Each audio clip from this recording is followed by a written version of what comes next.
Good morning, students. We are with our part 2 of the poem Snare, as you can see. But today we will be going with this poem on the board.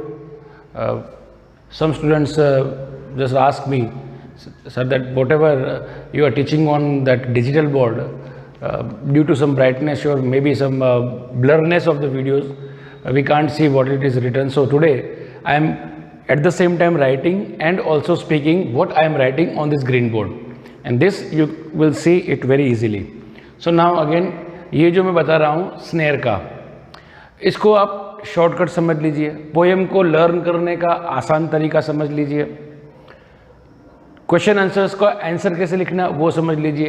तो जो मैं लिख रहा हूँ उसको आप थोड़ा समझेंगे.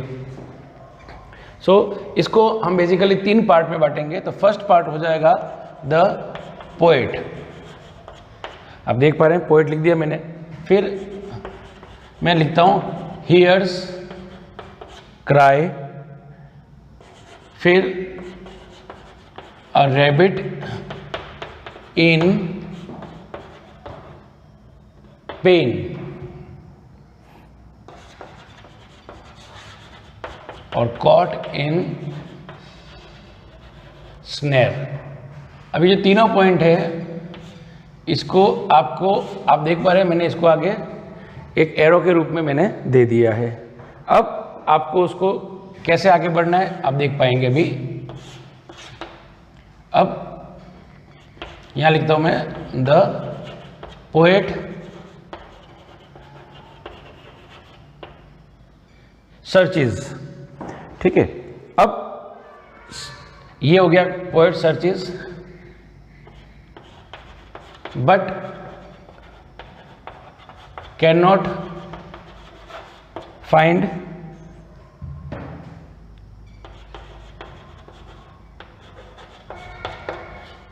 यह मैंने रैबिट लिख दिया है.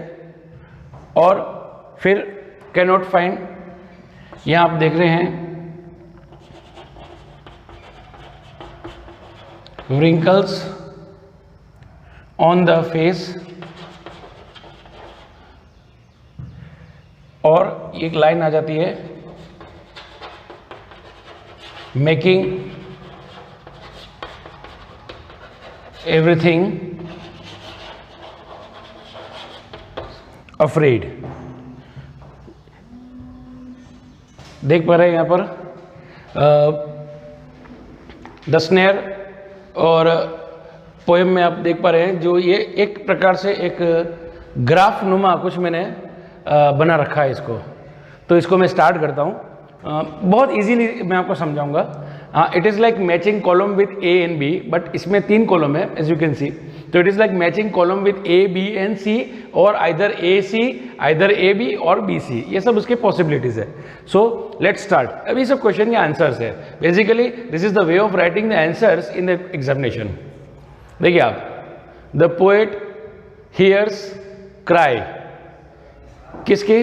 Of rabbit, of rabbit. ठीक है. Then the poet hears a cry, किसकी क्राई सुनता है? Of a rabbit in pain. वो पेन में क्यों है? Because it is caught in snare. कुछ ग्रामेटिकल इश्यूज को आपको साथ में लेकर सॉर्ट आउट करना होगा, थोड़ा लिखना होगा. मैं ये मान के चल रहा हूँ जितने ग्रामर तो आपको आती है, but this is like outlines of a story. ठीक है. Again we start. The poet hears cry, किसकी? Of a rabbit in pain. भाई क्यों पेन में है वो? Because it is caught in snare. ठीक है. ये आपका एक पोर्शन हो जाता है. अगेन अब इस आंसर को बड़ा करना है. We want to elaborate this answer. It is like explaining some object. जैसे अगर हम एक नाउन को लेते हैं, अ डॉग. डॉग, सिर्फ डॉग. अब मैं इसको इलिबरेट कर रहा हूं. देखिए आप, इसको मैं कैसे फैलाता हूं. अभी मैंने बोला था खाली dog, now it becomes a dog. Next, a black dog, a black faithful dog, a black dog living in neighbours house. Dog ही है, डॉग के पीछे आपके जो वर्ड्स है वो बढ़ते जा रहे हैं. Now this is known as sequence of sentences. कुछ सीक्वेंस आपको बनाने पड़ेंगे. सो अब सीक्वेंस कैसे बन जाएगा देखिए. Again the poet hears a cry of a rabbit in pain because it is caught in snare. अब इसको और आपको बढ़ाना है। अब रेबिट उस स्नेर की वजह से क्या हो रहा है, so it has wrinkles on the face, उसके चेहरे पे झुर्रियां पड़ी हुई है, इसी का आगे कनेक्टिव है। और तो क्या हो रहा है, मेकिंग एवरीथिंग अफ्रेड, पूरा वातावरण जो है वो भयभीत कर रहा है। अब आप एग्जाम में ये भूल गए, किसी भी पार्ट को भूल जाओ, आपका आंसर कंप्लीट है। What does the poet hear, poet hears the cry of a rabbit, भूल गए, इन पेन भूल गए, आपका आंसर सही है। किसकी का चीख सुन रहा है, रेबिट की सुन रहा है। अब आपको पूछा गया कि why the rebate is in pen, खरगोश जो है वो दर्द में क्यों है, because it is caught in snare. आपको छोटे छोटे वर्ड्स को दिमाग में फिट करके रखना है, आउटलाइन करके रखना है, हो गया। Then what is poet doing, poet क्या कर रहा है, poet searches the rabbit, keeping the things very simple.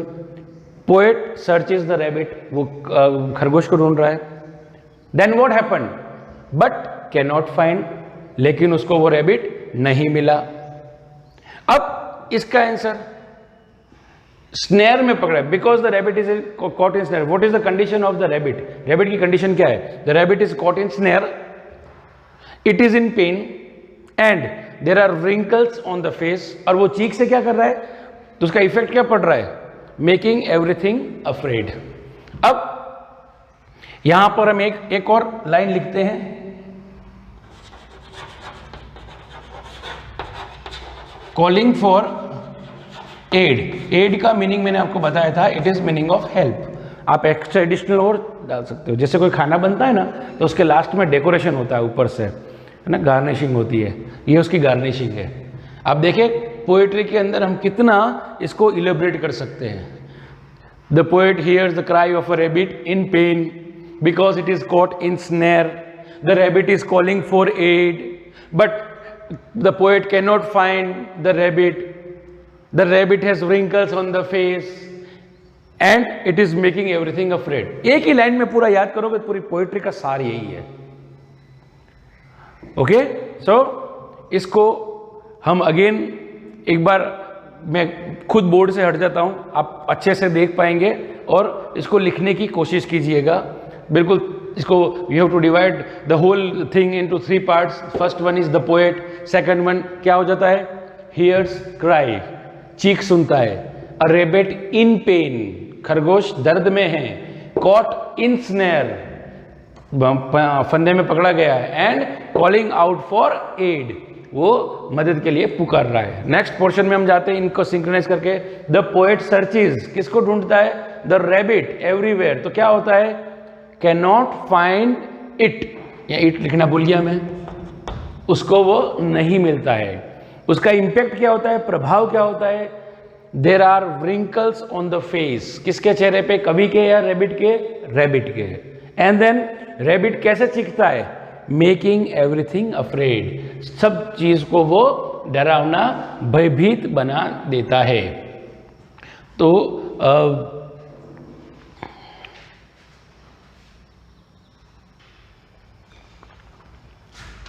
now after that 3 columns, now this is the theme of the poem, snare।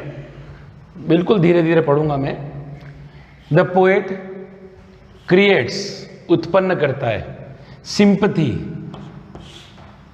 sympathy क्या होता है, दया भाव रखना, जानवरों के प्रति क्रूरता नहीं करना, sympathy in reader's mind, इतना सारा डरावना वर्णन करके वो ये जो पढ़ने वाले हैं, रीडर्स है, उनके माइंड में वो जानवरों के प्रति दया भाव उत्पन्न करना चाहते हैं फॉर प्रोटेक्शन, ताकि हम उसको प्रोटेक्ट करें, सुरक्षा करें, and freedom of wild animals, जितने भी जंगली जानवर हैं उनकी स्वतंत्रता के लिए और उनकी रक्षा के लिए हमारे मन में दया भाव उत्पन्न करें। इन सब पोएट्री के, इस पोएट्री के बेसिकली लिखने का पीछे मकसद यही है पोएट का। देखिए हर एक पोएम का एक थीम होता है। जैसे फर्स्ट हमारा जो नोबल नेचर था, उसका थीम ये था the importance of life, that we should do good work और नोबल डीड्स, अच्छे काम करने चाहिए। Then we moved on to boys song, तो उसमें भी यही था उसमें बर्ड्स के लिए बोला गया था, for freedom and protection of birds. और तीसरी जो पोएम हमने ली है, जो स्नेर, उसके अंदर ये बताया गया था कि we should have sympathy towards the wild animals. 7 ages of man थी हमारी, उसमें क्या बताया गया था, उसमें एक फोकस जर्नी बताई गई थी of a man living is 7 ages, कि वो जिससे जैसे शुरुआत करता है ना, वैसे ही वो अंत करता है। So all this poem always have some theme. तो थीम को लर्न करना जरूरी है। It is like extra lines for the answer. आप कोई भी लाइन लिखो, उसमें आप इसको लिख सकते हो additionally, and definitely you will get extra marks for this thing. तो जो एग्जामिनर है वो भी थोड़ा इम्प्रेस हो जाएगा कि बालक ने इसको और एक्स्ट्रा एक्सप्लेन करने की कोशिश की है। ये हमारे इसके साथ ही we are towards the end of over the poem snare. अब पॉसिबल क्वेश्चंस तो मैंने आपको इस वीडियो में साथ साथ में मैंने बोल ही दिए हैं। और next time when we will be live, हमारा जो अब क्लास होगी वो that will be of the most important poem, the most difficult one. It's like a philosophical poem. थोड़ी लैंग्वेज भी उसकी समझने में आपको दिक्कत आएगी, बट मैं हूँ, मेरा काम पूरा मैं करूँगा, और फिर भी आपको कोई दिक्कत आती है तो मैं उसके एडिशनली मैं आपको फीडबैक दूंगा और जो भी है। लेकिन अभी तक हमने जो 4 पोएम करी है, आपके पास में टाइम है, बैठ कर के रोज़ इनको रिवाइज़ कीजिए। नहीं तो क्या होता है कि फिर एक बार पढ़ लोगे ना, रिवाइज़ नहीं करोगे तो वापस again you will be in the zero condition. तो वापस इसको शुरू से करना पड़ेगा। रोज़ रिवाइज़ करोगे तो अपडेट रहोगे।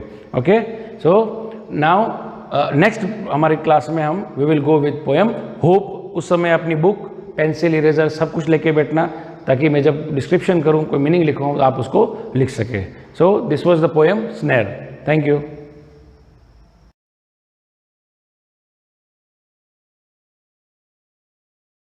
Student, so today's topic is money and this is part 2. आज का हमारा जो विषय है वो है मुद्रा। जो पार्ट 1 में अपन ने इसकी मीनिंग और बार्टर एक्सचेंज सिस्टम, मतलब वस्तु विनिमय प्रणाली के बारे में और उसके दोषों के बारे में पढ़ा था। अब हम आगे पढ़ेंगे, बहुत इंपॉर्टेंट चीज़ है, 4 मेजर्स ऑफ मनी सप्लाई। मुद्रा सप्लाई करने के लिए, मुद्रा की पूर्ति के लिए 4 ऐसे मेजर्स हैं, 4 ऐसे तरीके हैं जिनका इस्तेमाल किया जाता है। जैसे कि पहला है first measure, M1 is equal to C plus DD plus OD। तो इस C का मतलब होता है कैश। C का मतलब क्या है? कैश। कैश मतलब जो नकद होती है हमारे पास, नकदी जो होती है, जो हमारे पर्स में होती है या हमारे घर पे है या हमने जहाँ पे भी रखी, वो कैश। अब ये जो M1 है, ये सिर्फ एक आदमी के बारे में नहीं बता रहा है, ये पूरे देश में जितनी मुद्रा फैली हुई है। मुद्रा जो छापता है वो कौन छापता है? RBI, है ना, रिजर्व बैंक ऑफ इंडिया। तो रिजर्व बैंक ऑफ इंडिया ये कैलकुलेट करता है, जैसे साल भर में करता ही रहता है, क्योंकि मनी से रिलेटेड, मुद्रा से रिलेटेड जितने भी लाइबिलिटीज़ हैं, जितनी भी जिम्मेदारियां हैं, वो सब RBI के। तो RBI चेक करता रहता है कितनी मुद्रा है। जैसे नकली नोट वगैरह आ जाते हैं, इसके लिए पता करना पड़ता है कि जो मैंने छाप के फैलाई है मार्केट में मुद्रा, वही है, उसके अलावा भी और मुद्रा है। क्योंकि ज़्यादा मुद्रा से भी इकोनॉमी, अर्थव्यवस्था जो है हमारी इम्बैलेंस हो जाती है, ऊपर नीचे हो जाता है पूरा, और कम मुद्रा से भी हो जाती है। फिर उसको वापस ठीक करना पड़ता है RBI को, और वो धीरे धीरे होता है। तो 4 ऐसे मेजर्स है, 4 ऐसे तरीके जिनसे पता किया जाता है कितनी मुद्रा है, कैलकुलेट किया जाता है। जैसे पहली है M1। M1 में है C plus DD plus OD। C का मतलब है कैश, कैश मतलब जो नकद होती है वो। DD का मतलब है demand deposit, demand deposit. Demand deposit का मतलब होता है जितना भी पैसा हमारा जो अकाउंट में होता है ना, सेविंग्स अकाउंट में, करंट अकाउंट में, वो हम डिमांड करते हैं। बैंक में जाते हैं तो हम क्या करते हैं? विड्रॉल स्लिप भरते हैं, डिमांड ही है एक तरह से, और पैसा निकालते हैं। या ATM जाते हैं तो अपना जितना पैसा निकालना है वो अपना कार्ड स्वैप करेंगे, अपना पिन नंबर डालेंगे, है ना, और डिमांड करेंगे तो हमको वहाँ से पैसा मिलेगा और हमारे अकाउंट से पैसा कट जाएगा, मतलब पहले जितना था उसमें से हमने जो निकाला वो कट के फिर हमें मैसेज भी आता है या फिर हमारी पासबुक में आता है, उसको बोलते हैं डिमांड डिपॉजिट, जो हमारी डिमांड पे कभी भी निकाल देते हैं हम डिमांड उसकी कभी भी कर सकते हैं। पर हमारे यहाँ पर्स में नहीं रहता वो, या घर पे नहीं रहता वो, बैंक में रहता है। ओडी, ओडी मतलब ओवरड्राफ्ट फैसिलिटी, ओडी मतलब ओवरड्राफ्ट फैसिलिटी। ओवरड्राफ्ट मैंने बताया था, करंट अकाउंट होल्डर जो होते हैं उनको ओवरड्राफ्ट फैसिलिटी दी जाती है, वो अपने अकाउंट में जितने पैसे हैं उससे ज़्यादा का पैसा विड्रॉ कर सकते हैं, किसी को भी बड़े से बड़े चेक दे सकते हैं, ओवरड्राफ्ट फैसिलिटी उनको मिलती है। तो M1 में अपने देश के लोगों के पास जितना भी कैश है वो इस सी में आ जाता है। डिमांड डिपॉजिट मतलब बैंकों में जितने भी पैसे वो डिमांड डिपॉजिट में आ जाते हैं, ठीक है। ओवरड्राफ्ट में जितना भी ओवरड्राफ्ट है वो सब ओवरड्राफ्ट फैसिलिटी में आ जाता है, ठीक है। तो ये M1 जो है ये पहला मेजर्स है, पहला इंस्ट्रूमेंट है, ठीक है, और ये सबसे छोटा है। इसको नैरो मनी भी बोलते हैं। क्या बोलते हैं? Narrow money. नैरो मनी का मतलब होता है संकरी, संकरी मुद्रा। अपन बोलते हैं ना कि बहुत नैरो गली है, बहुत पतली गली है, वैसे बहुत पतले रूप में पैसे को हम उसको कैलकुलेट कर सकते हैं, जान सकते हैं कि कितनी मुद्रा है। इसमें बहुत कम पैसा आता है, वैसे पूरे देश का सारा पैसा M1 में आता नहीं है, इसे छोटी मुद्रा भी कहा जाता है, ठीक है। तो ये था पहला मेजर्स, मतलब पहला मनी सप्लाई। अब दूसरा है M2। पहला देखो M1 था, दूसरा है M2 is equal to M1। मतलब M1 तो है ही इसमें, उसके अलावा क्या है? SD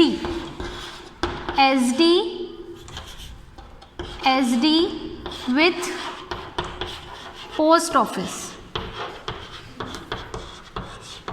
पोस्ट ऑफिस का मतलब है M1 में तो सारी वो मुद्रा आ गई, C plus DD plus OD, मतलब cash, demand draft, demand deposit और ओवरड्राफ्ट फैसिलिटी, वो तो M1 में आ गई।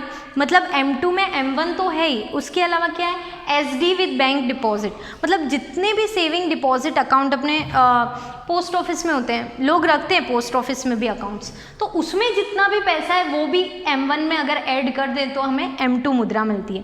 तो ये जो M2 इंस्ट्रूमेंट ऑफ मनी है ये M1 से क्या है? बड़ा है।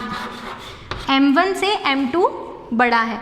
इसके द्वारा अगर RBI सारा पैसा कैलकुलेट करती है, देश का जोड़ती है, मतलब पता करती है, तो M1 से ज़्यादा मुद्रा M2 में उन्हें मिलती है, लेकिन फिर भी पूरे देश की मुद्रा M2 में कैलकुलेट नहीं होती है। इसके बाद हम पढ़ेंगे M3। तो थर्ड मेजर है हमारा M3। M3 जो है वो बहुत इम्पॉर्टेंट मेजर है, क्योंकि RBI सबसे ज़्यादा इस्तेमाल करती है M3 को, most common measure to calculate the money which is used by RBI। तो इसमें क्या आता है? M3 में भी M1 तो आता ही है। अब M1 में क्या आता है ये बताने की ज़रूरत नहीं होनी चाहिए, आपको लर्न हो जाना चाहिए। M1 में क्या क्या आता है? CU मतलब C plus DD demand deposit plus overdraft facility, वो सब तो आएगा ही M1 में। उसके अलावा M1 प्लस TD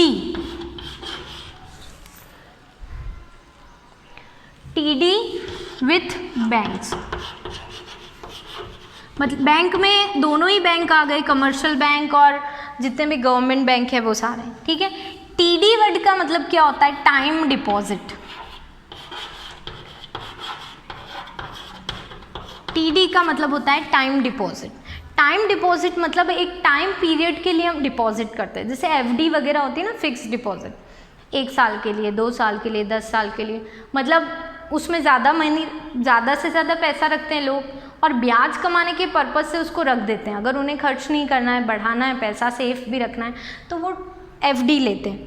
तो FD जो है वो TD का ही एक टाइप है।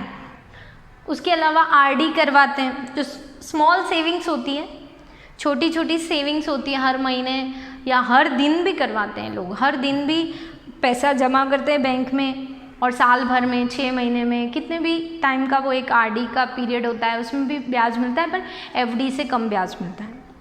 ठीक है, तो आरडी, एफडी इस तरह के जो टाइम के अकॉर्डिंग जो डिपॉजिट्स होते हैं फिर मिच्योर होके हमें ब्याज के साथ मिलते हैं, उनको बोलते हैं टीडी। तो सारे बैंकों में जितने भी टीडी हैं, मतलब टाइम डिपॉजिट है, उनको अगर हम M1 में जोड़ दें तो हमें क्या मिलता है, M3। एग्जाम में जब आपको M3 पूछा जाए तो आपको ये तो लिखना ही है M1 प्लस टी, उसके नीचे क्या लिखना है, M1 is equal to C plus D plus OD. फिर ये भी लिखना है C is equal to cash, D is equal to demand deposit, OD is equal to overdraft facility. ये सारी चीज़ें आपको लाइन से लिखनी पड़ेगी, ठीक है, तभी नंबर मिलने वाले हैं बोर्ड एग्जाम में, क्योंकि ये पूछे जाते हैं कितने मार्क्स के लिए, 1 नंबर 2 नंबर, और उसमें भी अगर कोई चेक करने वाला है उसने सोचा कि इसको और इलेबरेट करके लिखना चाहिए था, तो आपको M1 को भी उसमें एक्सप्लेन करना पड़ेगा। तो M3 को क्या बोलते हैं, मोस्ट कॉमन मेजर बोलते हैं, मोस्ट कॉमन मेजर। कॉमन का मतलब होता है सबसे अधिक इस्तेमाल किया गया है, सबसे अधिक इस्तेमाल किया जाता है, ठीक है। किसका किया जाता है, M3 का। ज़्यादातर RBI इसी का इस्तेमाल करती है क्योंकि ये most common measure of money. तो ये था M3। अब लास्ट है हमारा M4। हमने पहले पढ़ा M1, M2, M3 और अब पढ़ेंगे M4।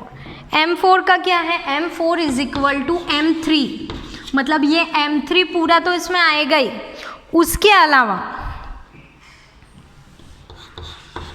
Total deposits, total deposits of post office, post office की टोटल डिपॉजिट M4 में आती है, ठीक है। मतलब M3 भी आएगा plus total post office deposit आएगा, ठीक है। M3 में क्या आता है, M1 is equal to M1 plus TD, M1 में क्या आता है, C plus DD plus OD। तो ये सारी चीज़ें आपको एक्सप्लेन करनी पड़ेगी। इस M4 को और क्या बोलते हैं,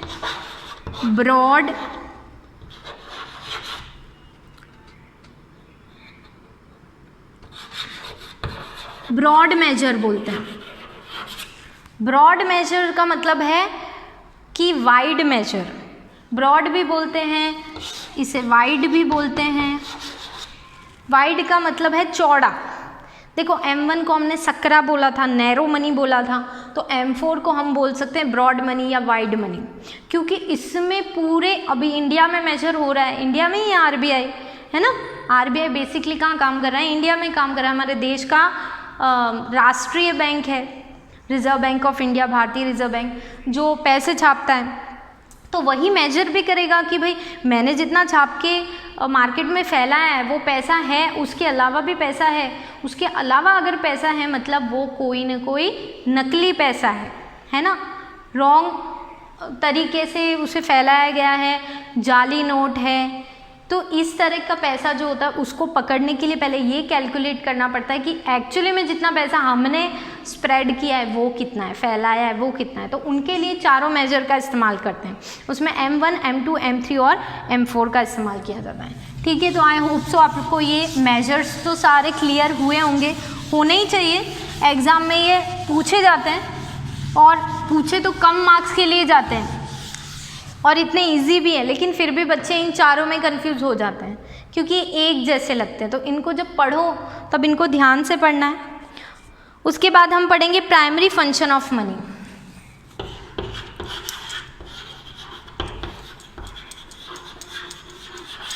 प्राइमरी फंक्शन, प्राइमरी फंक्शंस का मतलब है जो इसकी बेसिक जो फंक्शन होते हैं, जो आधारभूत कार्य होते हैं पैसे के, मुद्रा के, उसके बारे में हम पढ़ेंगे। तो पहला है मीडियम ऑफ एक्सचेंज। तो मुद्रा या मनी का जो सबसे आधारभूत कार्य है, जो सबसे इम्पोर्टेंट काम है, वो यही है कि exchange of goods and services, medium of exchange. पैसे का सबसे ज़्यादा हम इस्तेमाल कहाँ करते हैं? चीज़ों को खरीदने और बेचने में। मतलब मुद्रा नहीं होगी तो चीज़ों को बदलना मुश्किल हो जाएगा, जैसे मैंने वस्तु विनिमय प्रणाली, बार्टर एक्सचेंज में बताया था। तो मुद्रा का सबसे ज़्यादा इस्तेमाल खरीदने बेचने में ही हम लोग करते हैं। तो ये सबसे आधारभूत इसका कार्य था पहला। और दूसरा इसका कार्य है measures of value. Primary functions पढ़ रहे हैं, उसमें पहला क्या था? मीडियम ऑफ एक्सचेंज, और दूसरा क्या है? Measures of value. किसी भी वस्तु की सही कीमत का पता सिर्फ पैसे से ही चलता है। हम हर चीज़ को कैसे देखते हैं? अच्छा, ये 1 रुपये की है, ये 10 रुपये की है, 10,000 की है। तो हर चीज़ की कीमत हमें रुपयों में ही तो पता चलती है, हम डॉलर में थोड़ी ना पता करते हैं। डॉलर हमारे देश की मुद्रा है ही नहीं, वो अमेरिका की है ना। तो फंक्शन, प्राइमरी फंक्शन में 2 ही है, मीडियम ऑफ एक्सचेंज और वैल्यू मेजर करना, ठीक है। उसके बाद सेकेंडरी फंक्शन।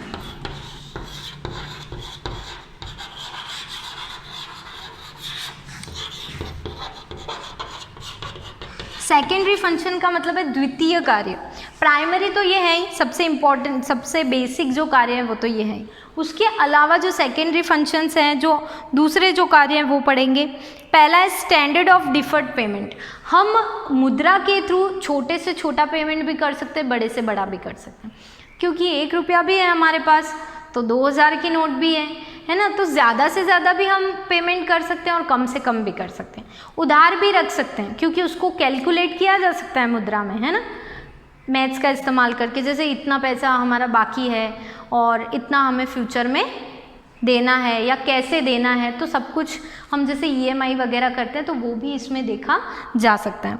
दूसरा है basis of store value. Store value, इसे जमा करके भी रखा जा सकता है। पैसे को जमा करना कोई मुश्किल काम नहीं है। आप जमा करना मतलब वो ज़्यादा जगह तो घेरता नहीं, कोई गाय बैल तो है नहीं, तो बहुत कम जगह में उसे हम रख सकते हैं, या फिर बैंक में भी उसको रख सकते हैं। तो उसको स्टोर करना, जमा करना, सेव करना भी मुश्किल नहीं है। तीसरा है transfer of purchasing power. Purchasing power मतलब जिसके पास पैसा है उसके पास परचेजिंग पावर है, उसके पास क्रय शक्ति है। मेरे पास अगर 100 रुपये हैं तो मेरा परचेजिंग पावर कितना है? 100 रुपीज़ है। मतलब मैं 100 रुपीज़ तक और उससे कम की चीज़ खरीद सकती हूँ। इसी को बोलते हैं परचेजिंग पावर। तो ये था अपना सेकेंडरी फंक्शन ऑफ मनी। और अगला जो अपना आगे का जो है वो हम पार्ट 3 में पढ़ेंगे। आई होप सो आप लोग को समझ में आया होगा। Thank you.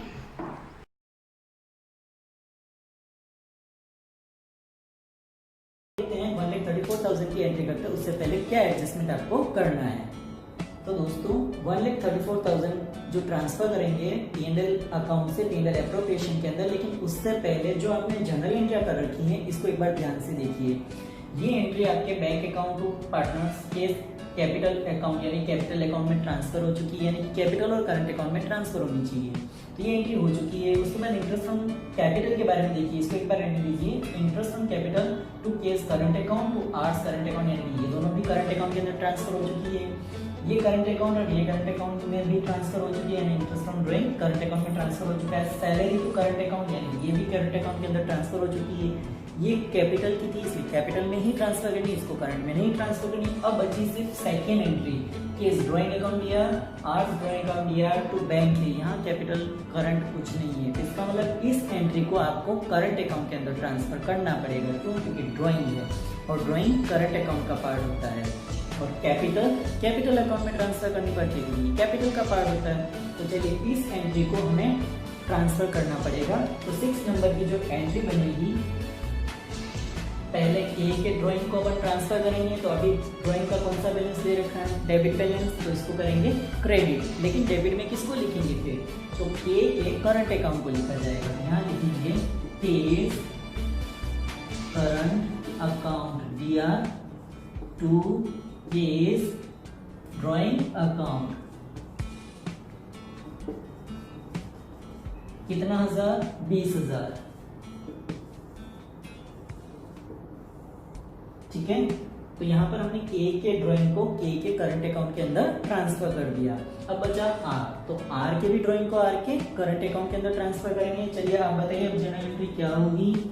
वेरी गुड, यहाँ लिखेंगे के की जगह अब लिखेंगे आर्स करंट अकाउंट दिया टू आर्स क्या है drawing account, to R's drawing account कितने 20,000 रुपए 20,000 रुपए। यानी कि आपने जो ड्राइंग का डेबिट बैलेंस था उसको क्रेडिट में शिफ्ट किया और डेबिट में किसका नाम लिखा, वेरी गुड, ए के करंट अकाउंट का नाम और आर के करंट अकाउंट का नाम। तो इस तरह से ये हो गई नॉर्मल जनरल एंट्रियां।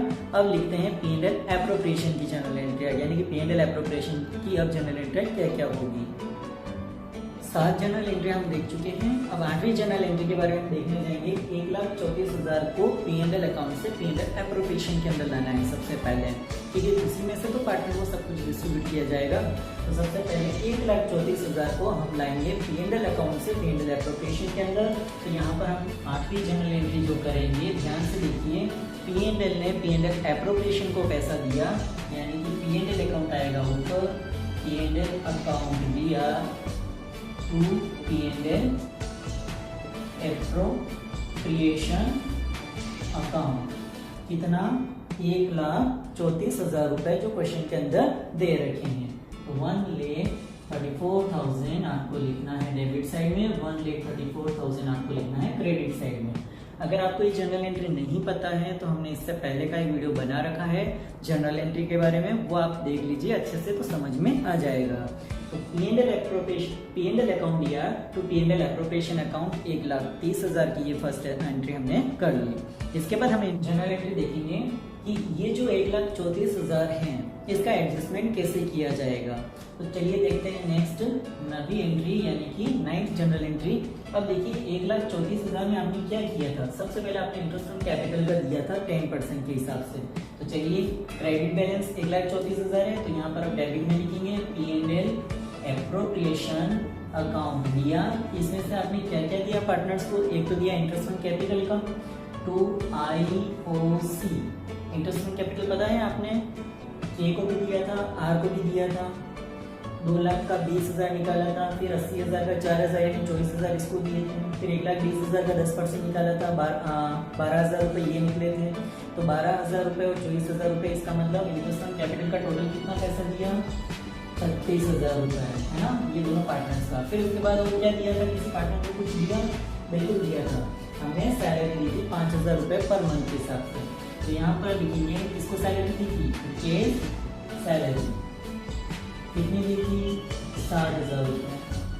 60,000 रुपये सैलरी के हो गए, 5,000 रुपये महीने के हिसाब से 12 महीने के हो जाते हैं 60,000 रुपये। 60,000 रुपये और 36,000 रुपये 96,000 रुपये आपने अभी तक खर्च कर चुके हैं, यानी कि 96,000 का बैलेंस खत्म हो चुका है, ठीक है। तो ये जनरल एंट्री समझ में आई आपके।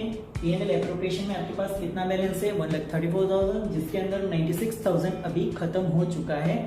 96 कैसे खत्म हुआ, क्योंकि 36,000 रुपये आपने IOC के दे दिए हैं और 60,000 रुपये आपने के को सैलरी के दे चुके हैं। ये तो था P&L एप्रोप्रिएशन के एक्सपेंसेस की एंट्री। अब देखते हैं P&L एप्रोप्रिएशन में कोई इनकम जैसी एंट्री आई थी क्या, सोचिए, बिल्कुल आई थी। कौन सी, इंटरेस्ट ऑन ड्राइंग की, वेरी गुड। तो इंटरेस्ट ऑन ड्राइंग की P&L एप्रोप्रिएशन के अंदर एंट्री क्या करेंगे, यहाँ P&L एप्रोप्रिएशन आपने डेबिट लिखा है क्योंकि खर्चा हुआ था। अब आपको लिखना है टू P&L एप्रोप्रिएशन, जिसके अंदर आपको इनकम हो रही है। तो इनकम किससे हो रही है, interest on drawing. Interest on drawing के 1,000 रुपये आपने दोनों से लिए थे, यानी 20,000 का 5%, 1,000, इस 20,000 का 5% भी 1,000 रुपये। तो 1,000 और 1,000 कितने हो जाते हैं, 2,000 रुपये, यानी कि इंटरेस्ट ऑन ड्राइंग के आपके पास कितने आ गए, 2,000 रुपये, जो P&L एप्रोप्रिएशन के अंदर ट्रांसफर हो जाएंगे। यानी खर्चा हो रहा है आपके 96,000, इनकम हो रही है 2,000 रुपये, जबकि आपके पास टोटल कितना पैसा पड़ा हुआ है, 1,34,000। तो चलिए इनकम और एक्सपेंसेस की जनरल एंट्री देखने के बाद अब हम देखते हैं फाइनली बैलेंस कितना बचा है, जो पार्टनर्स के अंदर हम डिस्ट्रीब्यूट कर देंगे। तो ध्यान से समझना इस कंसेप्ट को कि आपके पास P&L एप्रोप्रिएशन में प्रॉफिट कितना हुआ, 1,34,000, यानी 1,34,000 का पैसा आपके पास पड़ा हुआ था।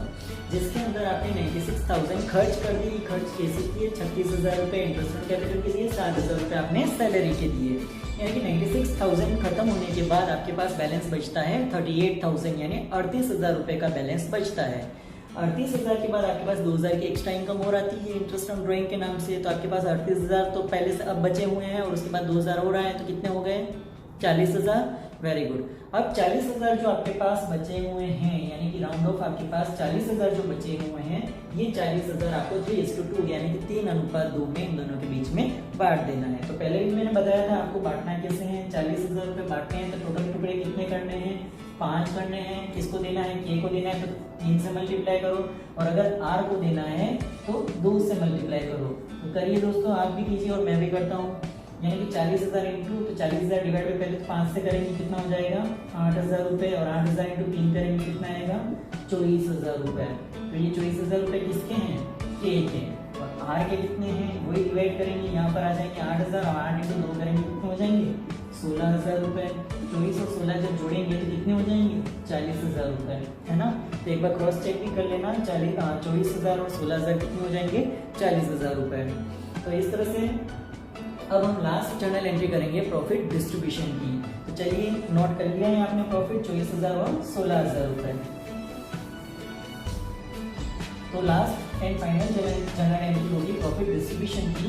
तो उसकी एंट्री करेंगे P&L appropriation account to K और R की ये प्रॉफिट करंट अकाउंट के अंदर ही ट्रांसफर होगा to K's current account to R's current account.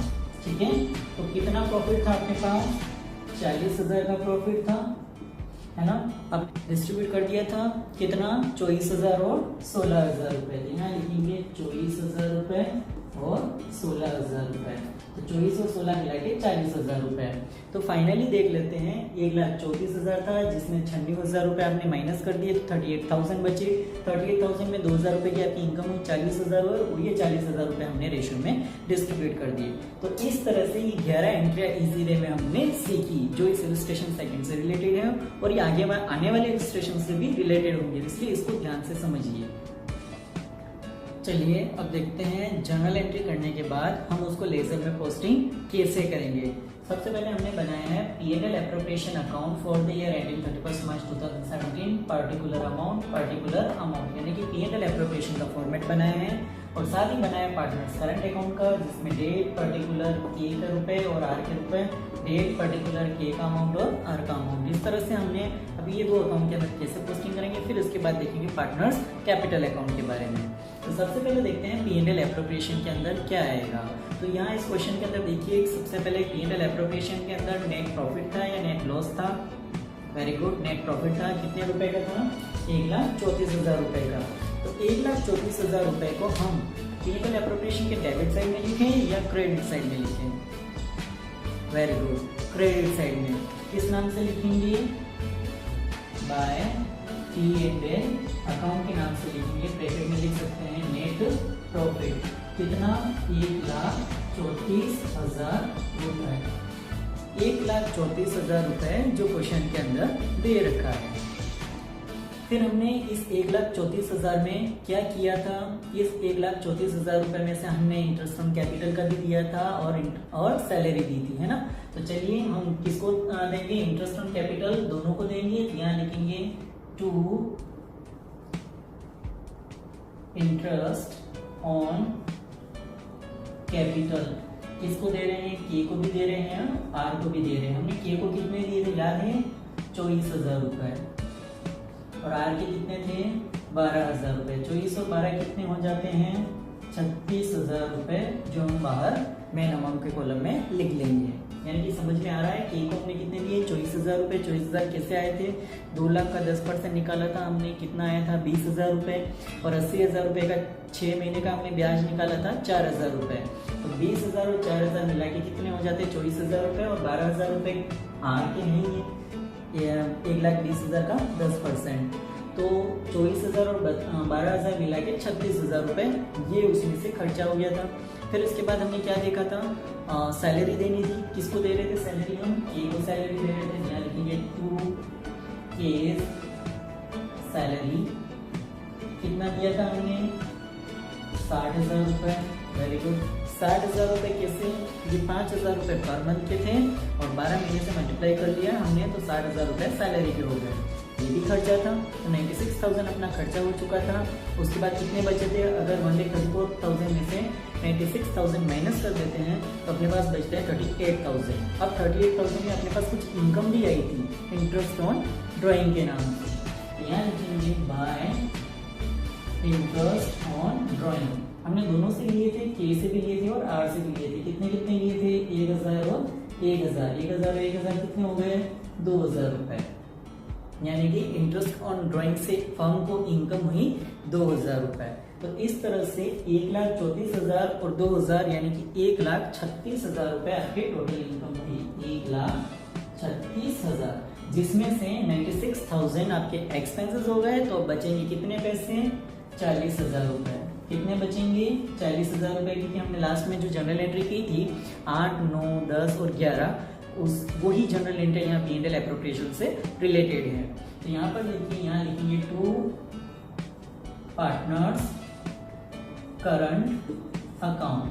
अब जो ये 40,000 है पार्टनर्स करंट अकाउंट के अंदर हमने डिस्ट्रीब्यूट भी किए थे। जो लास्ट 11वीं जनरल एंट्री देखी थी उसके अंदर थे ना 40,000 रुपए की, कैसे डिस्ट्रीब्यूट किया था। Very good.